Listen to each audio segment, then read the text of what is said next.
So the different levels of bonding. So secure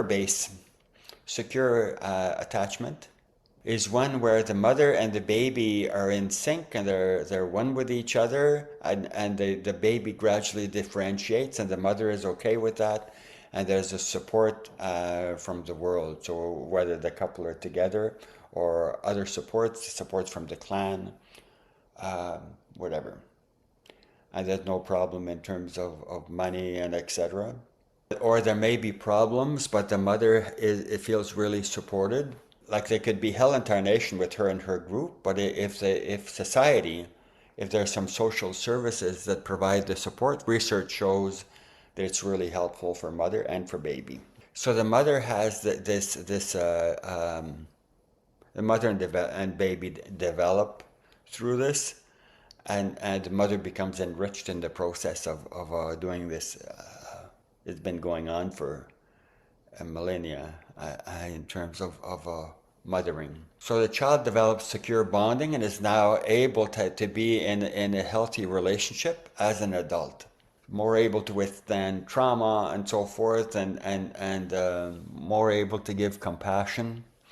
So a sizable in the literature on attachment, there's a fair amount of stuff now that talks about how to develop secure bonding. So that's a piece. And this is part of what we do, of course, but we're doing it from a broader perspective. Next level, the mother and the child, the glitchy. So, so whether the pregnancy wasn't wanted, or the mother is sick, or the mother has postpartum, or whatever the issues are, or the mother is really busy. She has 3 jobs. I have to go back to work right away, 3 months after delivery, and etc. So the baby's or the mother's insecure for some reason, and the baby picks it up. So the connection between the two is to really feel the energies. So you pick up mother's anxiety, and you can end up saying, I shouldn't be here. I'm creating problems. So it's not conscious words, but it's a knowingness. I shouldn't be here. I'm bad for my mom. I'm bad for my dad. I'm bad for my family. So it's insecure bonding, and so the baby squawks and makes noises in order to have connection. And so hopefully the mother reciprocates and says, okay, I'm here for you. You're really important for me. And even if she's imperfect at it, there's what's called good enough mothering. So she's good enough so that the baby feels secure. Part of what happens is in the midbrain. Midbrain is absolutely crucial in terms of this time. The amygdala is a part of us that goes into fight, flight, or freeze. So it's really primitive. You think in terms of other mammals. You think in terms of less evolved species, crocodiles and so on. So have that part of the brain as well. Fight, flight, or freeze, the amygdala. So part of what happens is like the baby freaks out, mother goes pat, pat, pat, pat, I love you so much, and the baby calms down. Okay, everything's good. Mother's here, helps me feel safe. So that takes the child to secure bonding. And if mother's not very good at that, or doesn't have the time, or she's tired, or whatever it is, or the conflict between the parents, so it could be all kinds of different issues, right?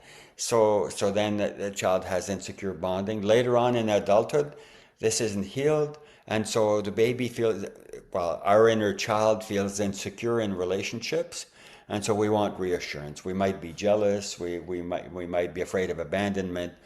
There's a whole bunch of different things there, but basically the foundation is I'm afraid of losing connection. And this is very tricky here. I'm going to talk about gender later on. So there's differences between boys and girls in terms of how it develops. I'll say a little bit of it now.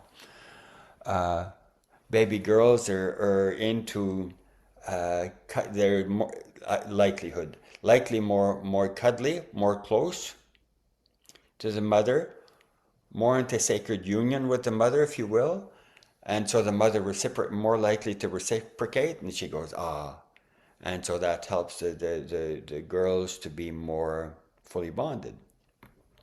Boys are more likely to be wiggly, less eye contact, and need to move around and so on.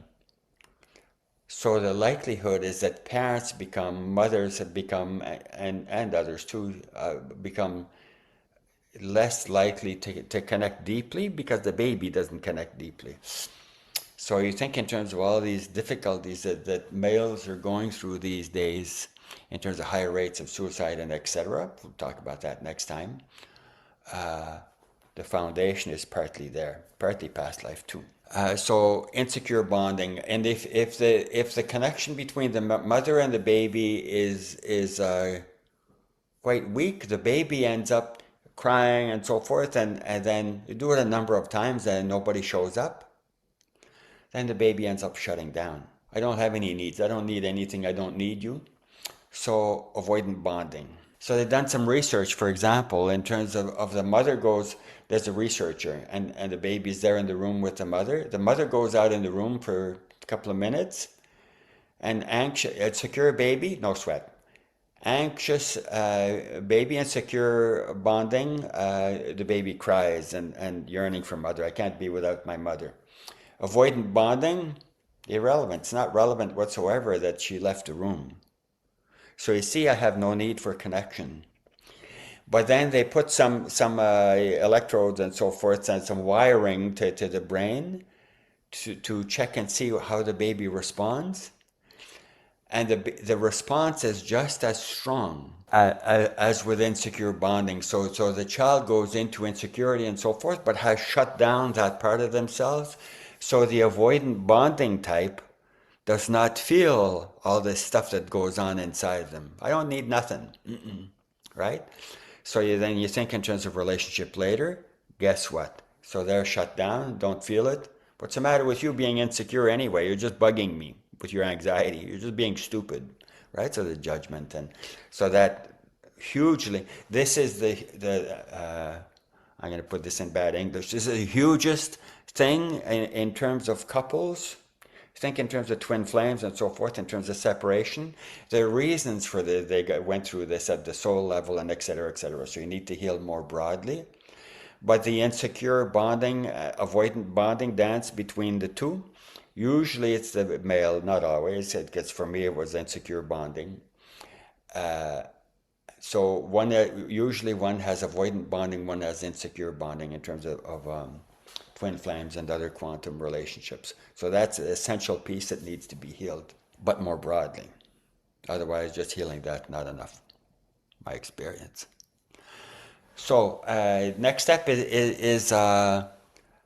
next step down is anxious avoidant bonding. There's the anxiety and avoidance at the same time. I really yearn for closeness, but I can't trust you. This is very common in terms of people having that. So they give mixed messages. Come close, go away. And we may not be conscious of that at all, but it's part of our inner foundation. Disorganized bonding, we'll talk about that in later classes as well. Disorganized bonding relates to there's sizable trauma going on, and so that there's a freaking out, there's a shutting down. So I yearn for connection, but I'm terrified of it. And they may end up getting suicidal as a result of all this and so on. I don't want, I'm terrified. So males, because, I'll talk about that later again, but let me cheat and talk a little bit about it now. The way the brain is made for boys, the way the brain is connected, the connection between the two brain, left and right brain, is usually smaller for males. The communication between the two sides is smaller. So it's easier for males to become disconnected in terms of the bonding stuff and be more avoidant, but also more connected in terms of action, front to back of the brain, males. And so they're more likely to act out and so on. And this is part of what we see now, that so many males are really, really struggling in terms of being in life and connection and so forth, and feeling useless and et cetera, et cetera. one of the aspects, male brains, young male brains tend to develop more slowly. And the males catch up, research shows males catch up in terms of brain developed by the age of 25. So because they experience difficulties more powerfully, they're impacted more deeply than girls in terms of early difficulties. There are more difficulties that can develop, so attention deficit disorder and etc.